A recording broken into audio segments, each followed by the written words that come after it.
हरिलाल की जय हो। श्रीमद् भागवत महापुराण की जय हो। श्रीमद् विद्वद्वर गुरुदेव भगवान की जय हो। व्यास जी महाराज की जय हो। जय जय श्री राधे श्याम कृष्णाय वासुदेवाय हरये परमात्मने प्रणतक्लेशनाशाय गोविंदाय नमो नमः। कल हम लोगों ने चर्चा की थी कि भागवत का वक्ता कैसा होना चाहिए, वक्ता श्रोता को किधर बैठ के कथा सुननी चाहिए और क्या पूजा की विधि है और प्रार्थना कैसे करनी चाहिए कि प्रभु मैं संसार सागर में डूबा जा रहा हूँ, मुझे आप कृपा करके उद्धार करो। उसके बाद सनत कुमार जी आगे कहते हैं 28वां श्लोक, श्रीमद्भागवतस्यापि ततः पूजा प्रयत्नतः कर्तव्या विधिना प्रीत्या धूपदीप समन्विता।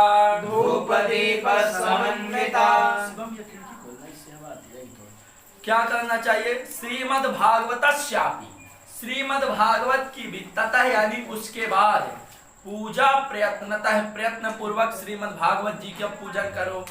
कल हमने चर्चा की थी ना कि संसार सागरे मग्नम दीनम माम करुणानिधे, हे प्रभु मैं संसार सागर में डूबा जा रहा हूँ, मेरा उद्धार करो, ऐसे करके प्रार्थना करो। ततः उसके बाद श्रीमद् भागवतस्यापि, श्रीमद् भागवत की भी प्रयत्नतः पूजा, प्रयत्न पूर्वक पूजा करो श्रीमद् भागवत की। कर्तव्य विधिना, विधि पूर्वक, प्रीत्या यानी प्रेम से। कैसे? धूप दीप समन्वित है, धूप दीप इत्यादि से षोडशोपचार विधि से विधिवत रूप से भागवत जी की पूजा करो। ततस्तु श्रीफलं धृत्वा नमस्कारं समाचरेत् स्तुतिः प्रसन्न चित्तेन कर्तव्या केवलं तदा। उसके बाद श्रीफलम धृत्वा, श्रीफल नारियल को, धृत्वा यानी रख कर, नमस्कारम समाचरित, नमस्कार करो, सम्यक आचरित, नमस्कार करो, स्तुति करो। कैसे? प्रसन्न चित्तेन, प्रसन्न मन से स्तुति करो। ऐसे नहीं कि कर तो स्तुति रहे हैं बट हमारा ध्यान कहीं और है, मन कहीं और लगा है। अब सज्जन एक गए बिहारी जी में दर्शन करने, नया नया चप्पल पहन के गए थे, बिहारी जी के सामने जाके खड़े हो गए। अब चप्पल गेट पे उतार दिए, अब डर भी लग रहा है कि चप्पल न चोरी हो जाए, तो बिहारी जी की ओर हाथ जोड़ कर तुम्हें माता, फिर चप्पल की ओर देख के च पिता तुम्हें। अब बिहारी जी को तुम्हें माता, चप्पल को पिता तुम्हें कह रहे।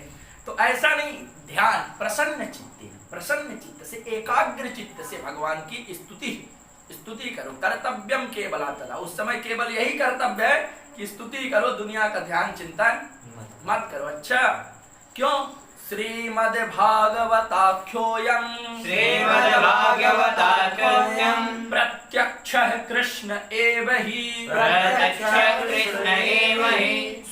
स्वीकृतोऽसि मया नाथ मुक्त्यर्थं भवसागरे।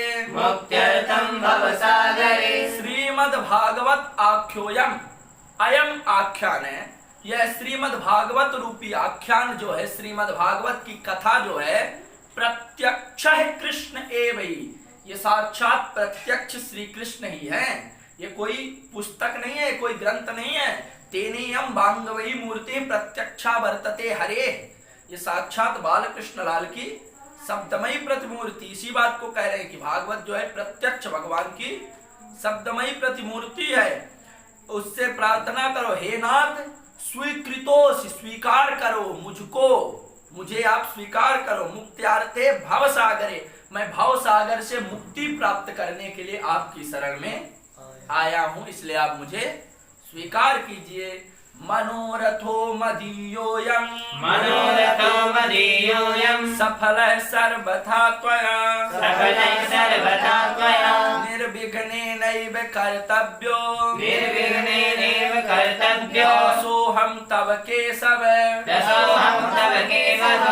हे केशव, केशव का इति ब्रह्मणो नाम ईशो हम सर्वदेहि नाम। का जो नाम है वो ब्रह्मा का है, वो संपूर्ण प्राणियों के ईश्वर है। का इति ब्रह्मणो नाम ईशो तस्मात् तवाम अप्यंग तस्मात् केशव नामवान। वो ब्रह्मा भी जिसके अंग से निकले हुए हैं वो केशव है। महाभारत का श्लोक। का इति ब्रह्मणो नाम ईशो हम सर्वदेहि नाम तस्मात् तवाप अप्यंग ईशे तस्मात् केशव नामवान। समझ गए ना कि वही भगवान जो है वो केशव है। तो हे केशव, दासो हम तब दासो हम, मैं तुम्हारा कौन हूं? दास हूं, मुझे स्वीकार। अभी पढ़ा रहे हम, थोड़ी देर में खाली होके लगाते हैं। तब दासो अहम मैं जो हूं आपका कौन हूं? दास हूं। निर्विघ्न नहीं वह कर्तव्य, निर्विघ्न रूप से आपका क्या कर्तव्य है कि हे नाथ अयम मनोरथो मया मदीयो अयम मनोरथो। मद मेरा जो है, अयम यानी यह है, मनोरथो जो मनोरथ है, तब आपके द्वारा जो है सर्वथा सफल है। त्वया आपके द्वारा सर्वथा सफल है, सर्वथा सफल करने योग्य है। कौन सा मनोरथ? कौन सा? कि मुझे इस संसार सागर से पार करो, मैं आपकी शरण में आया हूं। हे प्रभु, आप मेरी उद्धार करो, इस मनोरथ को पूर्ण करो। एवं दीन वचः प्रोच्य भक्तारं चाथ पूजयेत् शंभोस्य वस्त्रभूषाभिः पूजान्ते तं च संस्तवेत्। एवं इस प्रकार से दीन वचः, दीन की तरह होकर के, दीन वाणी से, प्रोच्या यानी प्रार्थना करो, कहो, भगवान से स्तुति करो। चा और अथ उसके बाद वक्तारम वक्ता की पूजयेत वक्ता की अब पूजन करो। समझ गए ना? भागवत जी का पूजन करो, प्रार्थना करो, उसके बाद व्यास जी का पूजन करो। क्या समझ के? व्यासाय विष्णु रूपाय, विष्णु का स्वरूप समझ कर। देवी भागवत में बड़ा सुंदर लिखा है, स्कंद पुराण का जो मानस खंड है वो देवी भागवत का महात्मा है। उसमें लिखा है कि जो बिना व्यास जी को प्रणाम किए कथा में आके बैठ जाता है, वो कौवा और गिद्ध होता है अगले जन्म में। जो पैर फैला के कथा सुनता है वो अजगर बनता है। जैसे कितने लोग होते हैं ऐसे करके पैर फैला के, यूं करके ऐसे पैर फैला के भागवत सुन, अजगर बनता है। जो व्यास जी से ऊंचे आसन पे बैठता है वो खजूर का पेड़ बनता है। इसलिए कभी भी क्यों हिला डुला रहे? इसलिए कभी भी व्यास जी से ना ऊंचे आसन पे बैठे, ना पैर फैला के सुने, विधिवत प्रणाम करके सुने। तो क्या कह रहे हैं? वक्ता का भी पूजन करे, है ना? संभूष्य वस्त्र भूषण आदि भी, वस्त्र भूषण इत्यादि से पूजन करे। और पूजान्ते चा, जब पूजन हो जाए उसके बाद संस्तवेत, स्तुति करे। क्या स्तुति करे? वक्ता की। सुखरूप प्रबोधज्ञ सर्वशास्त्र विशारद कथा प्रकाशेन विनाशय।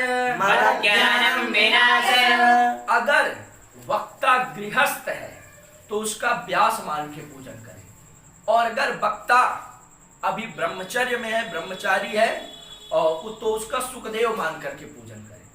अगर गृहस्थ है वक्ता तो ब्रह्मचारी माने, और अगर गृहस्थ नहीं है तो सुखदेव मान के पूजन करे। क्या कहें? सुखरूप है। हे व्यास जी महाराज, आप कौन है? सुखरूप है, प्रबोधज्ञ है, आप ज्ञानी हैं, सर्वशास्त्र के जो विशारद हैं, आप जानने वाले हैं। एतत् कथा प्रकाशेन, इस कथा रूपी प्रकाश से मद यानी मेरे अज्ञानम यानी अज्ञान को विनाश यानी आप नष्ट कर दीजिए। अच्छा, तदग्रे नियमः पश्चात् कर्तव्यः श्रेयसे मुदा सप्तरात्रं यथा सत्या धारणीयः स एव हि।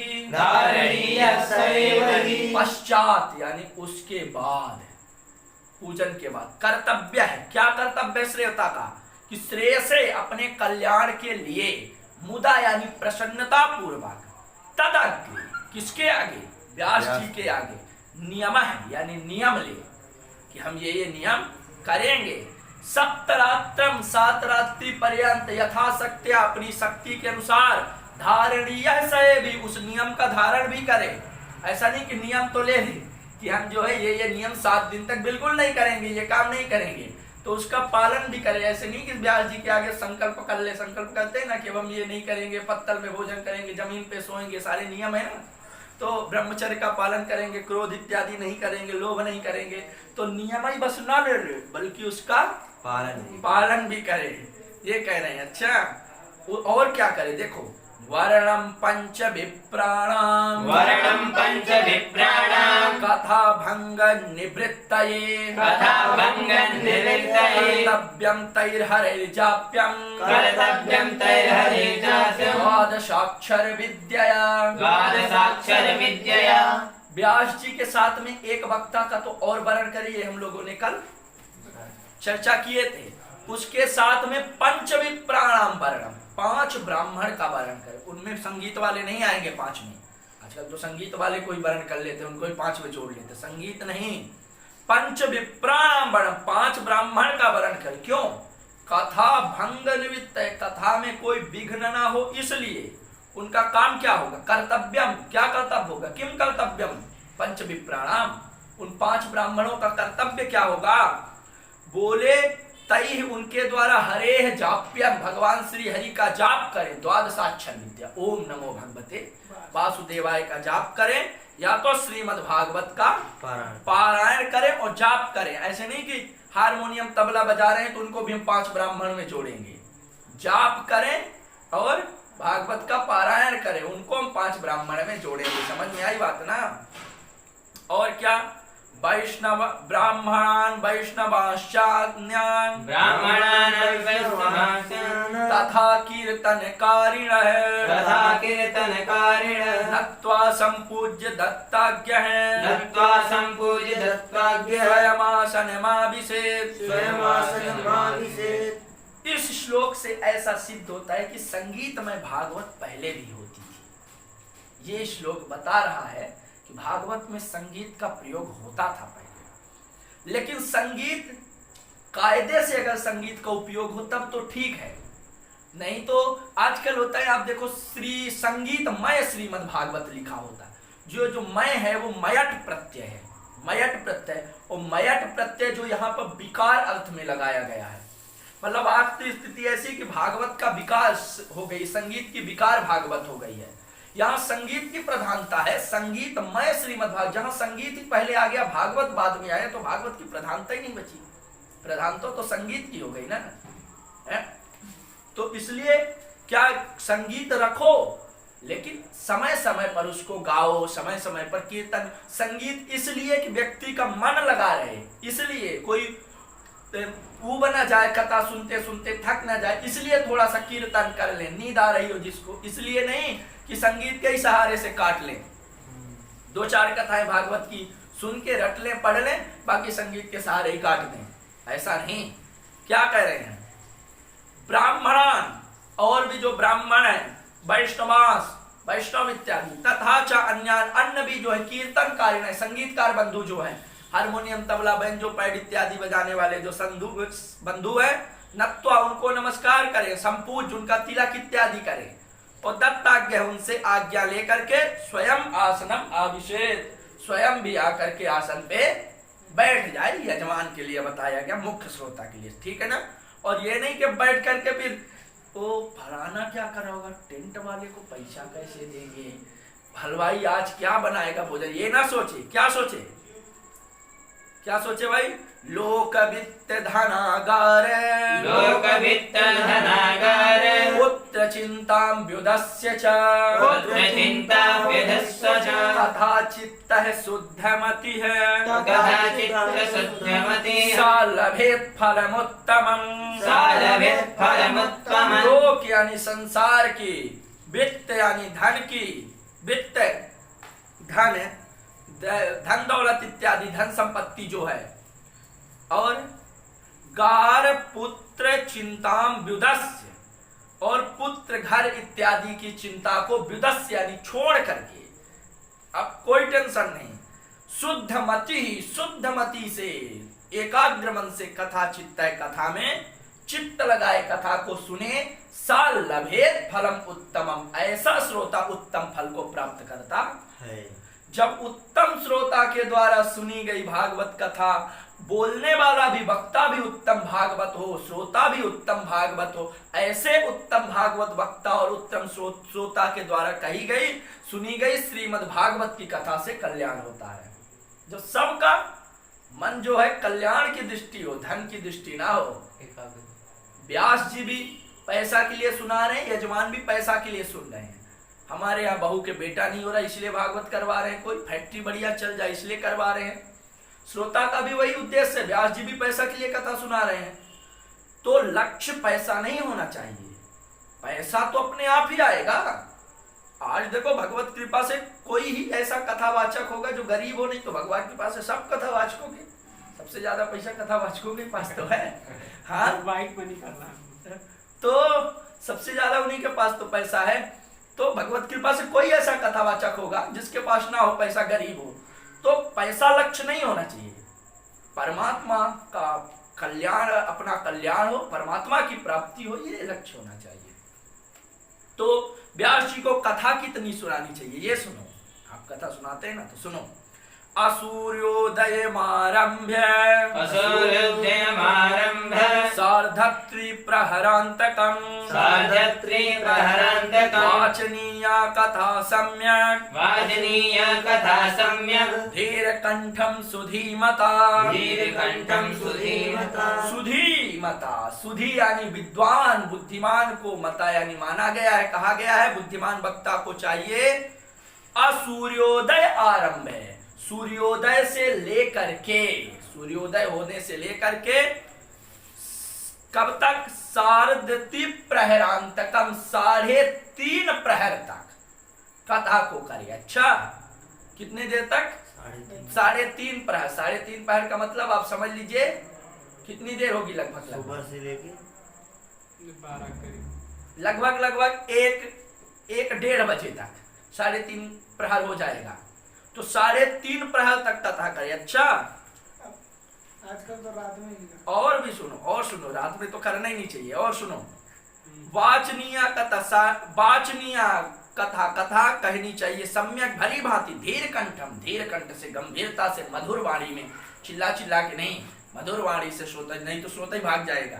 तो मधुर वाणी से, धीर कंठ में, प्यार से सूर्योदय से लेकर 3.5 घड़ी तक, 3.5 प्रहर तक कथा करें। उसके बाद क्या करें? कथा विराम है कर्तव्यो,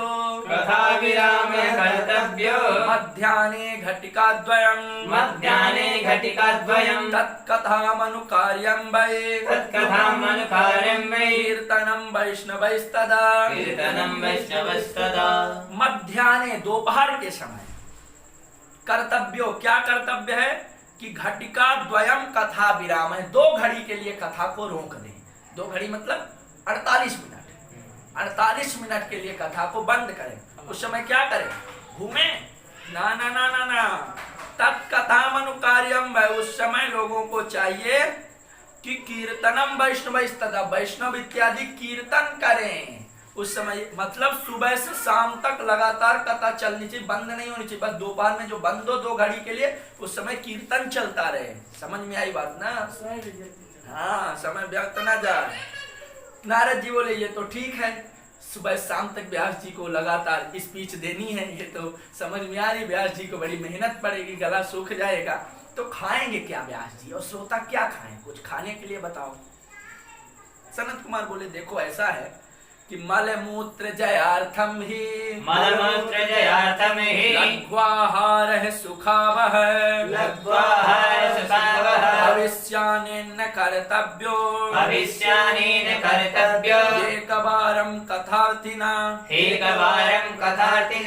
मलमूत्र जयार्थम ही, मलमूत्र पर विजय प्राप्त करने के लिए लघु आहार है, हल्का भोजन करें। सुखावा, ये सुख को देने वाला, मतलब फलाहार इत्यादि, गरिष्ठान्न। क्या कह रहे हैं?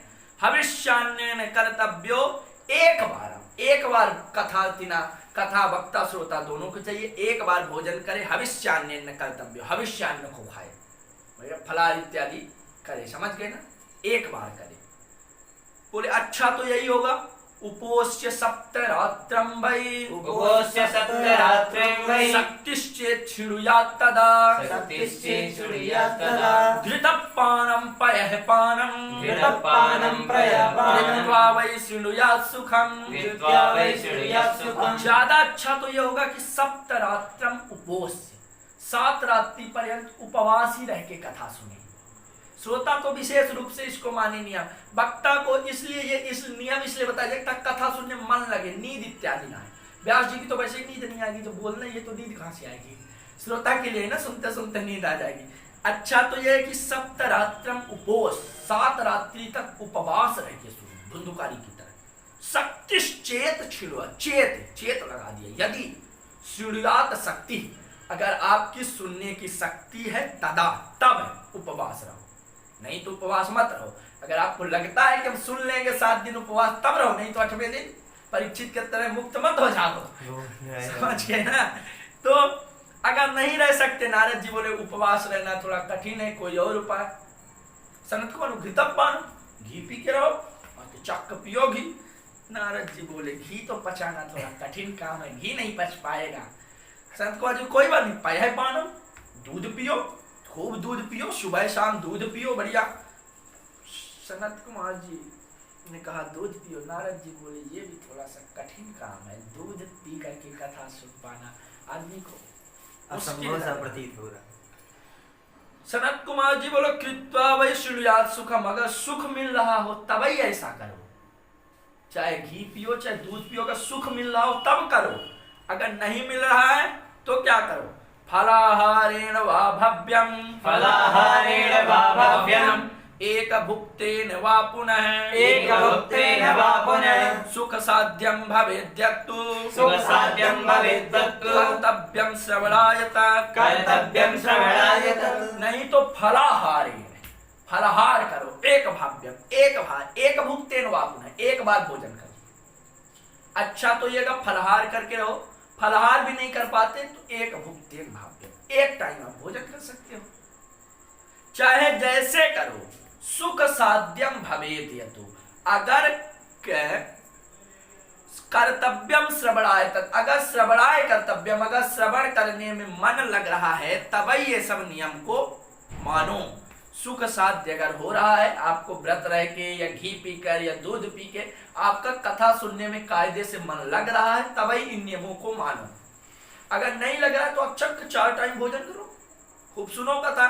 इसीलिए अगले श्लोक में कह दिए भोजनम तु वरम मन्ये, भोजनं तु वरं मन्ये कथा श्रवण कारकम, कथा श्रवणकारकं नोपवासो वरः प्रोक्तः, नोपवासो वरः प्रोक्तः कथा विघ्न करो यदि, कथा विघ्न करो यदि। सनत कुमार जी कहते नारद जी भोजनम तु वरम मन्ये, हम तो भोजन को ही श्रेष्ठ मानते हैं। कथा विघ्न करो यदि, अगर कथा में विघ्न उत्पन्न हो रहा है सुनने में तो नोपवासो वरः प्रोक्त है, वो उपवास श्रेष्ठ नहीं कहा गया है।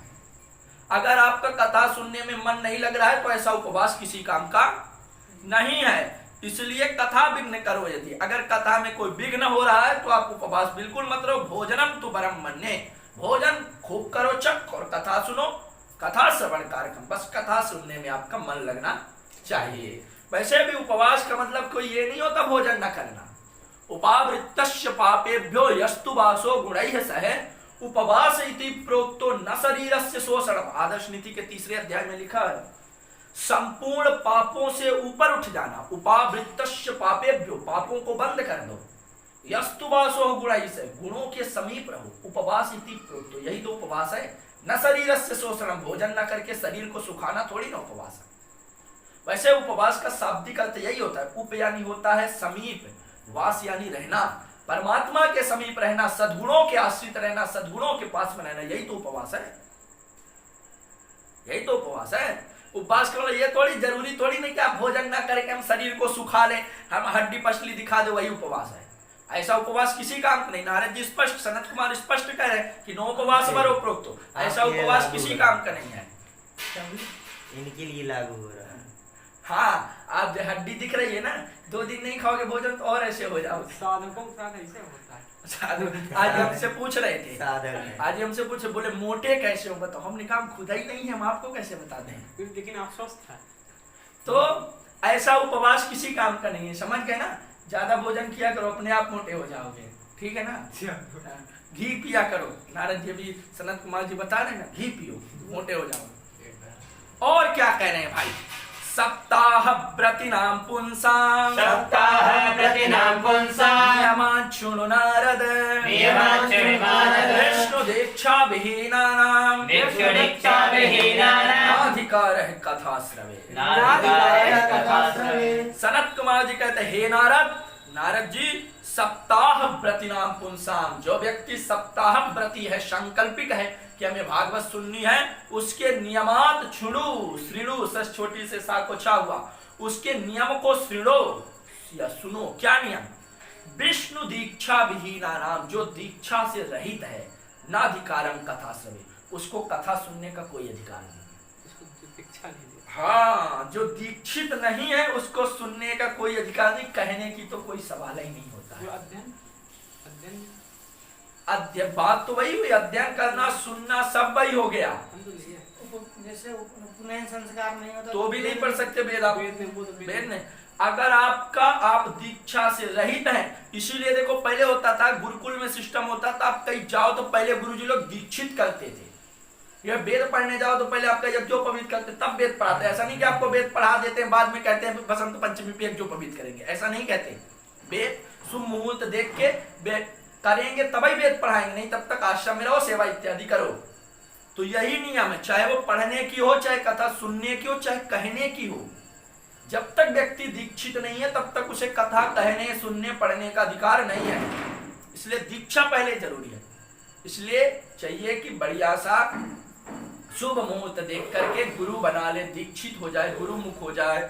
गुरु बड़े सावधानी के साथ बनाए, क्योंकि गुरु खड़े बाजार में दीक्षा हमारी लो, स्वर्ग जाओ चाहे नरक में हमें दक्षिणा दो। गुरु जी तो बाजार में खड़े, गुरुओं की आज फैक्ट्री लगी हुई है। उनसे मतलब ये नहीं है आपका कल्याण हो चाहे ना हो, बस उन्हें दक्षिणा से मतलब है।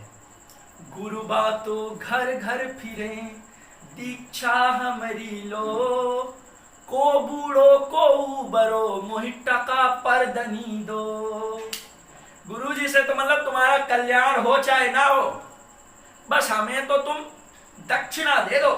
गुरु का मतलब ही होता है गुकारस चांदकारो ही रुकारस तेज उच्चते अप्रकाश प्रकाशाभ्याम गुरु इत्याभिधीयते। स्कंद पुराण के गुरु गीता में लिखा हुआ है कि गु का अर्थ होता है गुकारस चांदकारो अंधकार, रुकारस तेज उच्चते, रु का अर्थ होता है तेज, जो जीवन में अंधकार को नष्ट करके प्रकाश ला दे, हमारे अज्ञान रूपी अंधकारों को नष्ट करके हमें ज्ञान रूपी सद्बुद्धि को प्रदान कर दे, वही तो गुरु है। बिना गुरु को बनाए जीवन में भागवत ना सुने, गुरु बनाए योग्य गुरु। गुरु की आजकल गुरुओं की फैक्ट्री लगी हुई है, लेकिन व्यक्ति जिस प्रकार से 20 रुपए का मटका खरीदता है, उसको खूब ठोंक बजा के देखता है कहीं फूटा तो नहीं है। यहां तक कि जाते जाते ये कह के चला जाता है कि अगर फूटा होगा तो लौटा देंगे। तो गुरु जैसी, जब 20 रुपए का मटका खरीदते इतना ठोंक बजा के, तो गुरु जैसी चीज जीवन में एक बार बनानी, खूब ठोंक बजा के देखो। बोले कैसे हम जाने ये गुरु योग्य है कि नहीं? बोले जिसके पास जाने से हमारे अंतर मन में प्रसन्नता होने लगी, हमारे सारे प्रश्नों के समाधान अपने आप ही हमें मिल जाए, हमें ऐसा लगे कि ये हमारे सारे प्रश्नों के जवाब दे सकते, जिनकी बातें सुन करके हमारे उनके प्रति निष्ठा जागृत हो जाए, समझ जाना चाहिए सा गुरु उत्तम उत्तम, वही उत्तम से उत्तम गुरु है। तो गुरु बनाए पहले, उसके बाद भागवत का श्रवण करें। गुरु बनाना परम आवश्यक। आगे क्या कह रहे हैं? ब्रह्मचर्यम अधर सुक्ति है, ब्रह्मचर्यम अधर सुक्ति, पत्रावल्याम च भोजनम, पत्रावल्याम च भोजनम, कथा समाप्तौ भुक्तिम च, कथा समाप्तो भुक्तिम च, कुर्यान् नित्यं कथा प्रति, कुर्यान् नित्यं कथा प्रति। क्या? ब्रह्मचर्यम, ब्रह्मचर्य का पालन करो। भले आप बहुत दिन नहीं कर पा रहे हैं, बट 7 दिन तो करना ही करना पड़ेगा। 7 दिन करो। और क्या करो? अधः सो, जमीन पर सो। समझ गए ना? पत्रावल्याम च भोजनम, पत्तल में भोजन करो, सोने की थाली में नहीं, पत्रावल्याम। और नित्यम, हमेशा ही कथाव्रती, कथाव्रती को चाहिए यजमान को, कथा समाप्तौ भुक्तिम च, कथा के समाप्ति के बाद ही सारे जब हो जाए आरती पूजन पाठ इत्यादि, तभी भोजन इत्यादि प्रसाद इत्यादि पाए, उसके पहले नहीं। अभी पढ़ा रहे, हम लगाते हैं खाली होके, अभी हम पढ़ा रहे हैं, खाली होके लगाते हैं। द्विदलम मधुतैलम च, द्विदिनं मधुतैलश्च, गरिष्ठान्नं तथैव च, गरिष्ठानं तथैव च, भावदुष्टं पर्युषितं, भावनिष्ठं पर्युष्टं, जह्यान् नित्यं कथाव्रती, जह्यान् नित्यं कथाव्रती। कथाव्रती यानी कथाव्रती को चाहिए, यजमान को चाहिए क्या? द्विदलम, दाल, मधु, शहद, तैलम, तेल, और गरिष्ठान्नम, जो गरिष्ठान्न है, मतलब भारी भरकम पूरी इत्यादि जैसे, गरिष्ठान्नम तथैव च, भावदुष्टम, जो भावदूषित पदार्थ है, पर्युषितम, बासी, जह्यात नित्यम, इसको बिल्कुल ही छोड़ दे, ये तो बिल्कुल किसी तरह से खाए ही मत। समझ गए ना? जैसे दाल हो गई, शहद हो गई, तेल से बना पदार्थ हो गया, बासी हो गया। भाव दूषित का मतलब कोई सूंघ के रख दिया हो, कोई डाक गया हो, लाग गया हो, ऐसे भोजन को बिल्कुल भी ना करें। समझ में आई? और कामम क्रोधम मदम मानम, कामं क्रोधं मदं मानं, मत्सरम लोभमेव च, मत्सरं लोभमेव च, भम्मोहम तथा द्वेषम, भम्मोहं तथा द्वेषं, दूरयेच्च कथाव्रती, दूरयेच्च कथाव्रती। कथाव्रती यजमान को चाहिए कामम, काम से, क्रोधम, क्रोध से, मदम, अभिमान से, मानम, सम्मान से, मान सम्मान, मत्सरम, मात्सर्य भाव, मत्तः कथम सह अग्रे सरति गच्छति इति मात्सर्य, वो मुझसे आगे कैसे जा रहा है, हमारे पास एक गाड़ी, सामने वाले के पास 2 गाड़ी कैसे, एक बंगला हमारे पास 3 बंगला कैसे, मात्सर्य भाव, ईर्ष्या, जलन इत्यादि की जो भावना है, लोभ में लोभ इत्यादि जो है, दंभम, दंभ, दिखावा, ढोंग धतूरा, मोहम, मोह, द्वेषम, द्वेष इत्यादि, दूर से ही कर दे, त्याग दे, इसको तो बिल्कुल ही अपने पास तक न भटकने दे। अच्छा, वेद वैष्णव विप्राणाम, वेद वैष्णव विप्राणाम, गुरु गोव्रतीनाम तथा, गुरु गोव्रतीनाम तथा, स्त्री राजमहताम, स्त्री राजमहतां, स्त्री राजमहताम निंदाम, स्त्री राजमहतां निंदा, वर्जयेद्यः कथाव्रती, वर्जयेद्यः कथाव्रती। कथाव्रती यानी कि यजमान को चाहिए क्या? वेद, वैष्णव, विप्राण, ब्राह्मण, गुरुजी, गोव्रती नाम, गाय इत्यादि के जो उपासक है, गोपासक है, जो मलुक पीठ वाले राजेंद्र दास जी महाराज जैसे जो संत है। अच्छा, और स्त्रियों की, राजमहताम, राजकुल के लोगों की, निंदा से वर्जयेत, इनसे तो बिल्कुल ही दूर रहे। अच्छा, समझ में आ रही बात? इन सब चीजों से बचा रहे। शिवम जी, समझ में आ रही ना? ये सारे नियम धारण करना अगली कथा से।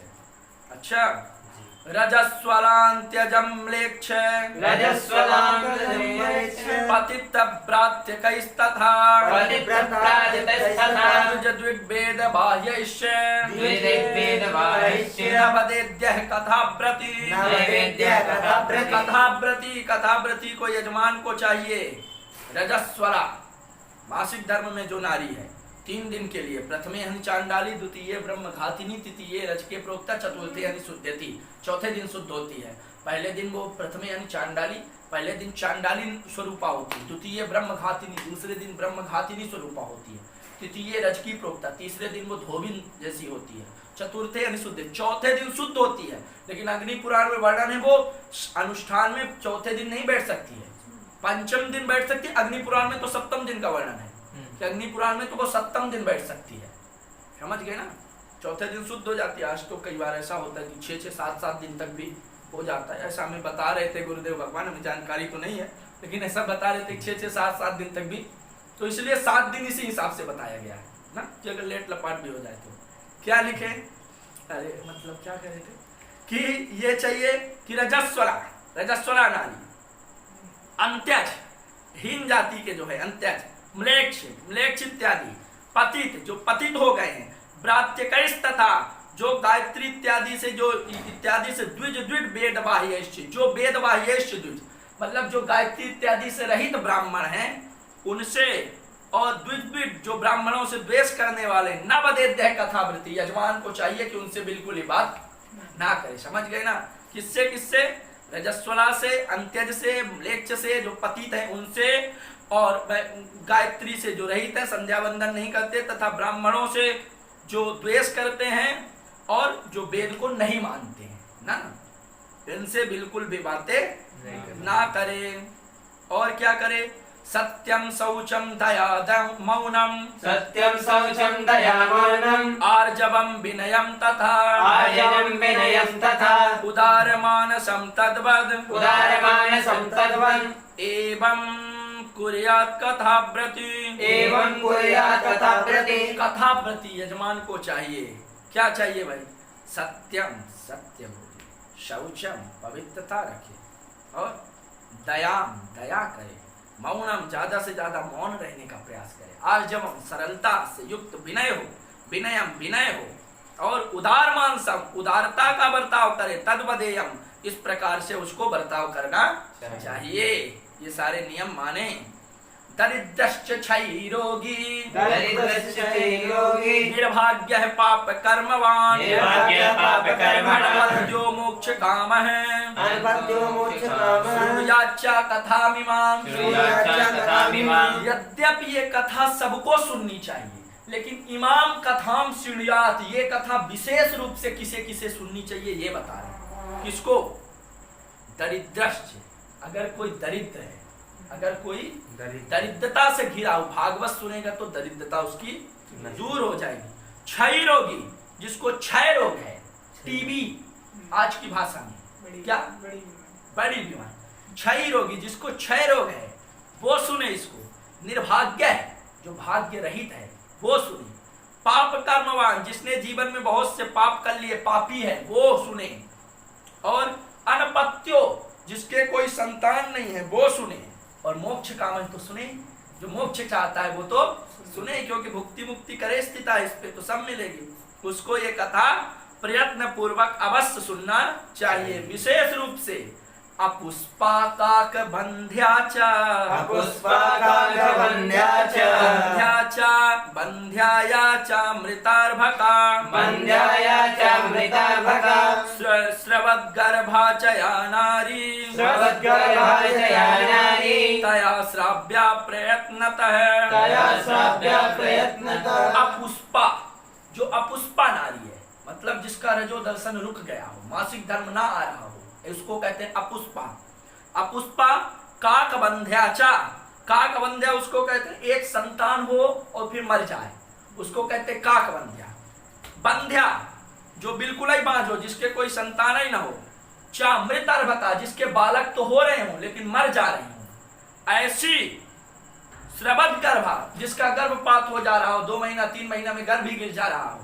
ऐसी या नारी, जो ऐसी नारियां हैं, तया श्राव्या प्रयत्नतः, उनको प्रयत्न पूर्वक कथा जरूर श्रवण करनी चाहिए। समझ गए ना? अगर ऐसा वो सुनेंगी तो निश्चित रूप से उनका कल्याण होगा, सुयोग्य संतान की प्राप्ति होगी। समझ गए ना?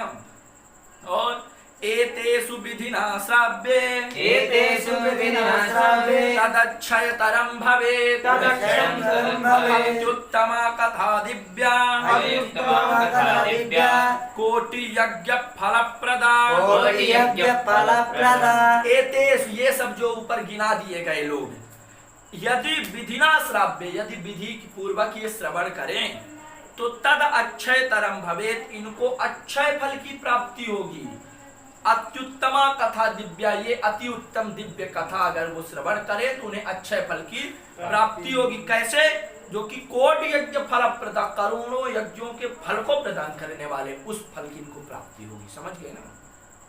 एवं कृत्वा व्रतविधिम् एवं कृत्वा व्रतविधिम् उद्यापनमथाचरे उद्यापनमथाचरे जन्माष्टमी व्रतमिव जन्माष्टमी व्रतमिव कर्तव्यं फलकांक्षिभिः कर्तव्यं फलकांक्षिभिः एवं कृत्वा इस प्रकार से करके व्रत विधि को मान करके उद्यापनम अथाचरित उद्यापन को करे।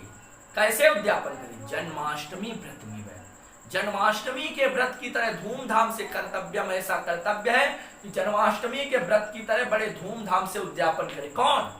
फलकांक्षी है, जो फल की इच्छा रख रहा है वो। अगर नहीं रख रहा है तो उसके लिए करें, ज्यादा कोई आवश्यकता नहीं है। जो फल की इच्छा रख रहा है वो करे, जो नहीं रख रहा है बोले वो क्या करे? बोले अकिंचनेषु भक्तेषु अकिंचनेषु भक्तेषु प्रायोनोद्यापनाग्रह श्रवणेनैव पूतास्ते श्रवणेनैव पूतास्ते निष्कामा वैष्णवायतः निष्कामा वैष्णवायतः अकिंचनेषु भक्तेषु, जो अकिंचन भक्त हैं, किसी भी चीज की इच्छा नहीं रख रहे हैं, कोई उनको अंदर लोभ लालसा मन में कोई है ही नहीं। प्रायो न उद्यापना, उनके लिए उद्यापन का कोई आग्रह नहीं है, चाहे वो करे चाहे ना करे, कोई दिक्कत नहीं है। समझ गए ना? श्रवणेनैव पूताः ते यानी वे श्रवणेनैव पूताः, वो श्रवण से ही पवित्र हो जाते हैं। समझ गए ना? उनको ज्यादा, क्योंकि निष्कामा वैष्णवायतः, वो निष्काम वैष्णव की तरह है, उनको कोई मन में इच्छा ही नहीं है, तो क्या जरूरत है उद्यापन इत्यादि करने? वो तो जब फल की इच्छा हो तब के लिए होता है ना, इसलिए आराम से कोई उत्तर नहीं।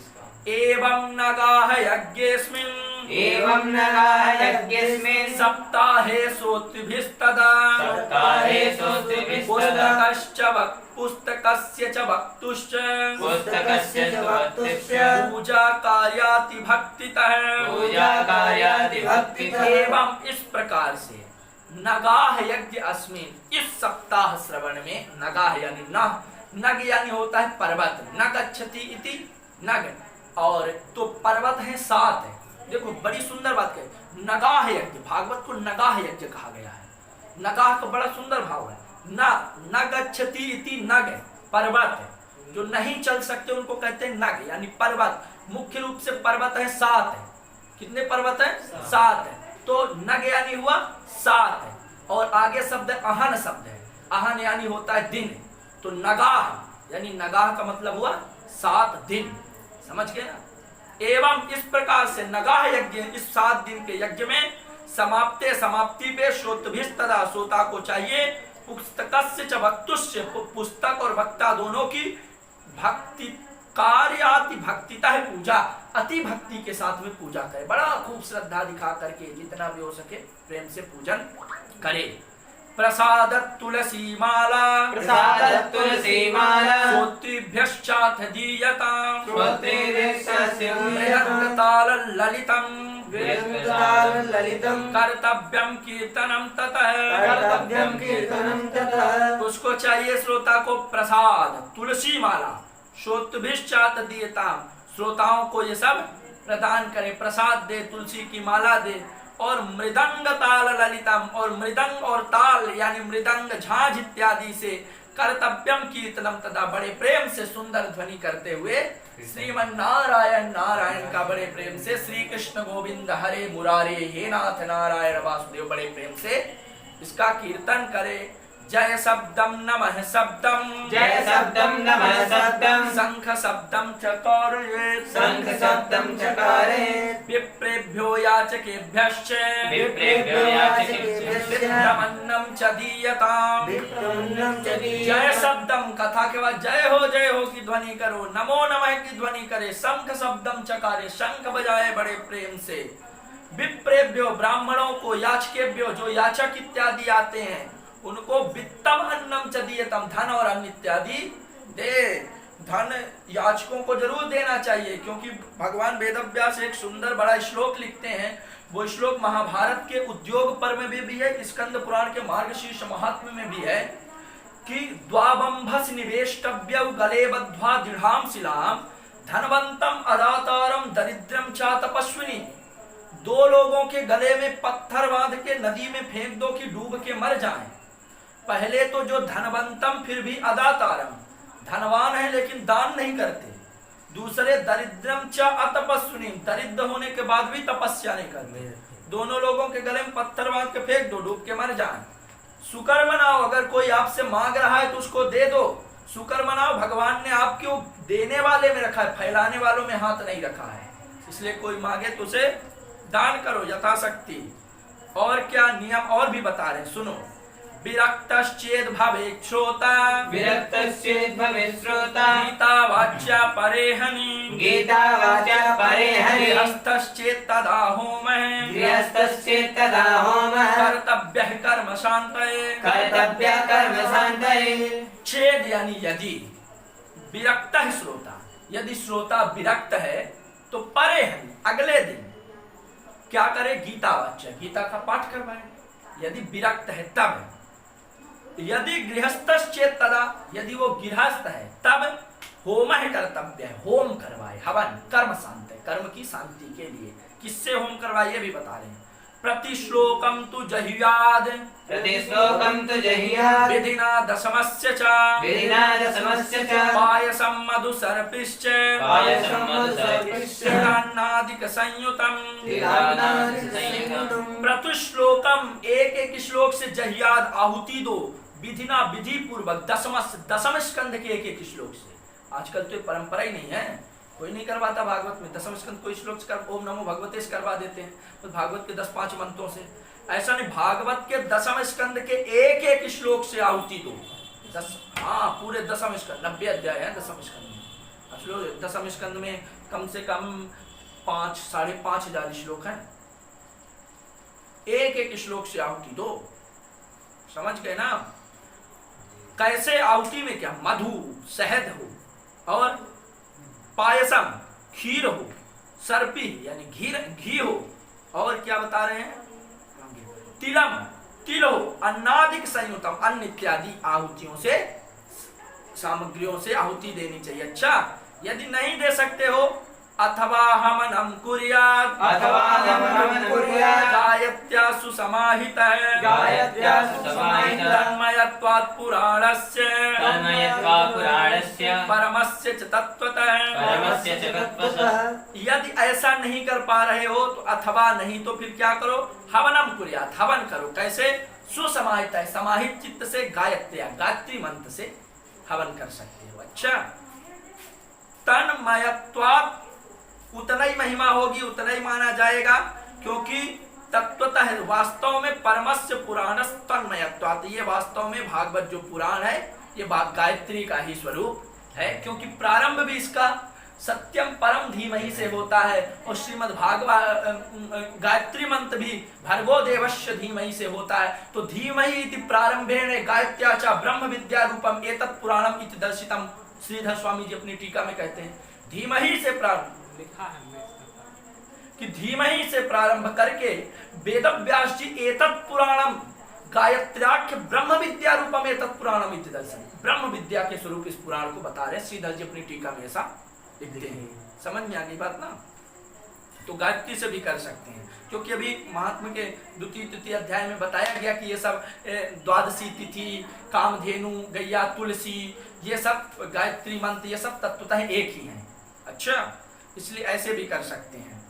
होम शक्तौ बुधौ हौम्यम, होम शक्तौ बुधौ होमं, दद्यात् तत्फल सिद्धये, दद्यात् तत्फल सिद्धये, नानाच्छिद्य निरोधार्थं, नानाच्छिद्य निरोधार्थं, न्यूनताधिकतानयो, न्यूनताधिकतानयो। होम असक्त्यम, यदि होम करने में असक्ति है, नहीं करवा सकते हो, तो बुधौ यानी ज्ञानी को चाहिए, बुद्धिमान को, कि हौम्यम जो हवन सामग्री है वो क्या करे, तत्फल सिद्ध है, उस फल की सिद्धि के लिए दद्यात, दान कर दे व्यास जी को, ब्राह्मण को दान। व्यास जी कहेंगे तो आपको ही फायदा होगा ना, तो व्यास जी को हवन सामग्री दान कर दे, ताकि उससे उसका फल मिल जाए। नाना छिद्र निरोधता, जो छोटे छोटे दोष हो गए हैं उसके निरोध के लिए, न्यूनता अधिकता नहीं हो, जो भी न्यूनता अधिकता थोड़ी बहुत हो गई हो, इसके लिए हवन सामग्री का दान कर दे।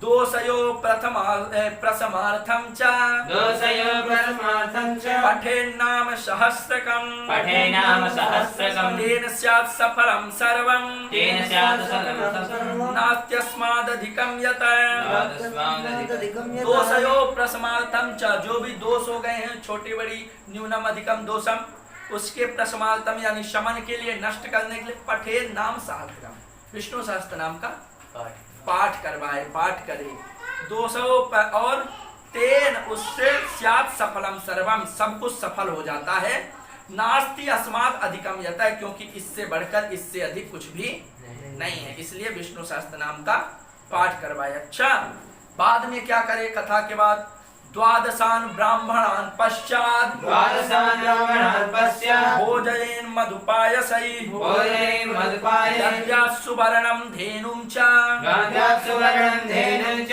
पूर्णत्व हेतवे पूर्णत्वहेतवे पश्चात यानी बाद में द्वादशान ब्राह्मणान भोजये 12 ब्राह्मणों को भोजन अवश्य करवाए एक एक स्कंद के निमित्त एक एक ब्राह्मण 12 स्कंद है तो आदमी कई बार कहते हैं ये कोई वर्षी है क्या कि 12 ब्राह्मणों को भोजन करवाए ऐसा नहीं तो इसलिए 12 अनिवार्य है उससे ज्यादा आप चाहो कितने भी करवा लो कितना भी भंडारा आप कर लो 12 का अनिवार्य है एक एक स्कंद के निमित्त एक एक ब्राह्मण का भोजन करवाना अनिवार्य है। कैसे मधुपायसी शहद खीर इत्यादि बना के चक्र खिलाओ और खिला के दद्यात दक्षिणा दो क्या सुवर्णम सोने की अंगूठी दो चैन दो और धेनु गैया को दो क्यों व्रत पूर्ण तो है तो व्रत जिससे पूर्ण हो जाए सफल अगर आप नहीं दोगे ये चीज तो सफल नहीं होगा यजमान को बता देना इन सब चीजों का दान करो भाई भागवत पद्म पुराण कह रहे हैं ना शक्ति हो तो क्या करो शक्तौ फलत्रयमितम् स्वर्ण सिंहम विधाय च स्वर्णसिंहं विधाय च तत्रास्य पुस्तकं स्थाप्य स्थाप्यं लिखितं ललिताक्षरम् लिखितं ललिताक्षरम् शक्तौ यदि आपकी शक्ति है तो फलत्रयम 3 तोले स्वर्ण सिंहम सोने का सिंहासन बनाओ उस पे विधाय विराजमान करो तत्तास्य पुस्तकम स्थाप उस पे श्रीमद् भागवत जी की पुस्तक को लो लिखितम ललिताक्षरम दिव्य अक्षरों से लिखी हुई श्रीमद् भागवत को उस पर विराजमान कर दो और क्या करो संपूज्य वाहनाद्यै से संपूज्य वाहनाद्यै से तदुपचारै सदक्षिणम् वस्त्रभूषण गंधाद्यै पूजिताय यतात्मने संपूज्य पूजन करो वाहनादेश तदुपचारे विधिवत आवाहन इत्यादि करके उपचार षोडशोपचार इत्यादि से पूजन इत्यादि करके सदक्षिणम दक्षिणा के साथ में वस्त्र भूषण गंधाद्य वस्त्र आभूषण गंध इत्यादि के साथ में पूजिताय आत्मने सब ले जाकर के व्यास जी महाराज को समर्पित कर दो। हे व्यास जी महाराज आप लो आपकी दक्षिणा आप हमारा कल्याण करवा दो। तो ये बात जरूर कथा में सुनाना कि 3 तोले सोने का सिंहासन बना के यजमान को अगर कल्याण की इच्छा है मुक्ति की क्योंकि यहाँ अगले श्लोक में गारंटी के साथ कह रहे हैं कि अगर देगा तो कल्याण हो ही जाएगा फिर संदेह हो सकता है इसलिए सारी कथा में सुनाओगे तो एकाध न एकाध कदम तो यजमान देंगे। अगर एक भी कदम 3 तोले का दे दिया तो आज के हिसाब से 1.5 लाख का काम बन गया सोने का सिंहासन मिल गया तो सारी कथा में सुनाओ। अच्छा भागवत में लिखा है भाई आचार्याय सुधीर दत्त्वा मुक्तः स्यात् भवबन्धनै एवं कृते विधाने च सर्वपाप निवारणे सुधी आचार्य दत्त जो सुधी विद्वान आचार्य व्यास जी महाराज हैं उनको ले जाकर दे दो। मुक्तः स्यात् भवबन्धने अगर वो ऐसा करेगा तो भवबन्धने मुक्तः स्यात् संसार सागर से निश्चित रूप से मुक्त हो जाएगा। एवं कृते विधाने ऐसा विधि पूर्वक करने से सर्व पाप निवारण संपूर्ण पाप का जो निवारण हो जाता है। फलदं स्यात् पुराणं तु श्रीमद्भागवतं शुभम् धर्म कामार्थ मोक्षाणां साधनं स्यान्न संशय पुराणं का परम फल देने वाला श्रीमद् भागवतम शुभम परम शुभ, ये श्रीमद् भागवत की कथा, ऐसा करने से फल प्राप्त होगा। ये भागवत धर्म अर्थ काम मोक्षाणाम, धर्म अर्थ काम मोक्ष चारों साधन को स्यात् यानी प्रदान करने वाली, न संशय, इस पे कोई भी संशय नहीं है। कुमाराऊचु इति ते कथितं सर्वम्, इति ते कथितं सर्वम्, किं भूयः श्रोतुमिच्छसि, किं भूयः श्रोतुमिच्छसि, श्रीमद्भागवतेनैव श्रीमद्भागवतेनैव मुक्ति करे स्थिते, मुक्ति करे स्थिते। सनत कुमार जी कहते नारद जी की थी इस प्रकार से ते यानी आपको सर्वम कथितम, सब कुछ मैंने कह दिया। किम भूया श्रोतुमिच्छति, अब बताओ आप क्या सुनना चाहते हो। श्रीमद्भागवते ने वे श्रीमद् भागवत से भुक्ति मुक्ति करे स्थित, भुक्ति और मुक्ति आपके दोनों हाथों में स्थित है। आप भुक्ति चाहो तो भुक्ति ले लो, मुक्ति चाहो तो मुक्ति ले लो। अब नारद जी क्या सुनना चाहते हैं उसकी चर्चा हम लोग कल करेंगे। बोल वृंदावन बिहारी लाल की जय।